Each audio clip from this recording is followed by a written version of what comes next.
we got the referral for Bruno from a local hospital.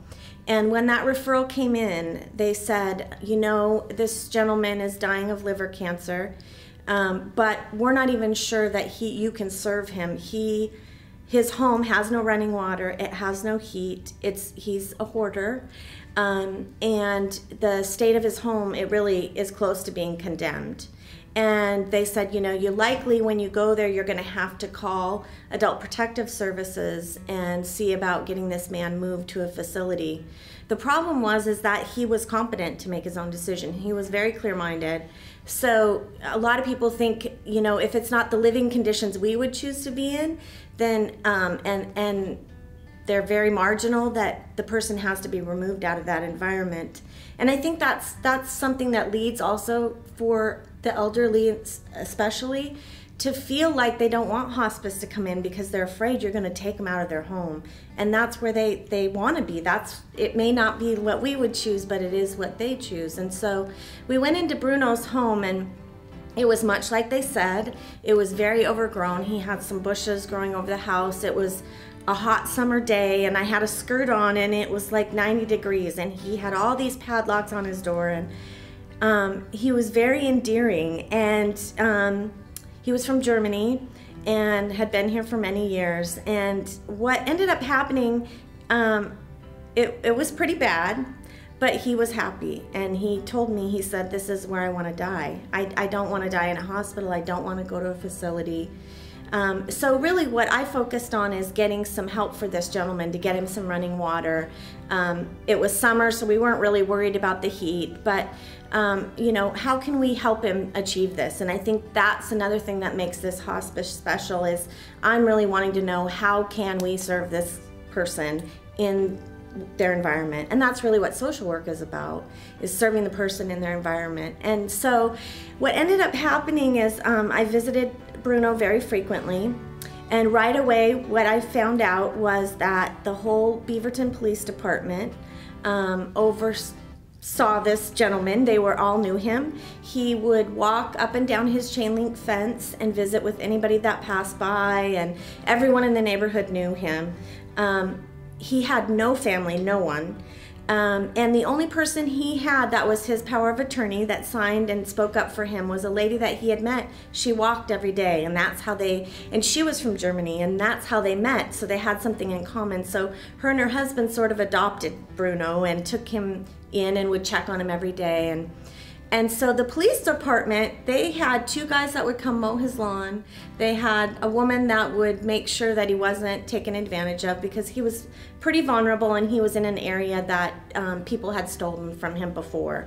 So she really, of course, they all fell in love with him, and would stop by every day to see him and check on him. And then one day, farther into his the time he was on our service, as he got sicker, one day I was there for a visit, and the fire department showed up, and I opened the door, and there was like 5 firemen there, and they, you know, of course they wanted to know where Bruno was, and I told them that, you know, he's pretty sick. He told me I could let them know that he's terminal and he's dying. And you know, several of them started to cry, and they had known him for a long time too, because his home was a fire hazard, and that he heated with such an old stove with the piping and stuff. It was really dangerous for him.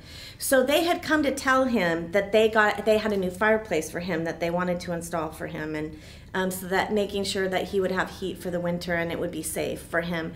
And so it was quite, I mean, to see these huge adult men, firemen, crying, finding out that this man is dying, was really moving. It was moving to see that a community had come together for a gentleman that really had no one.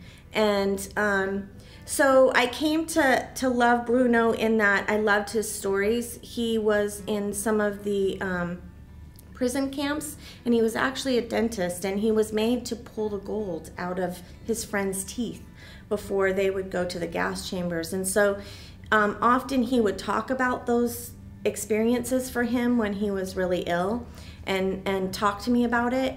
And it was just such an amazing experience to be present with someone His bed consisted of a mattress on the floor, and I think what people forgot was that this gentleman hardly had anything for a long time in his life.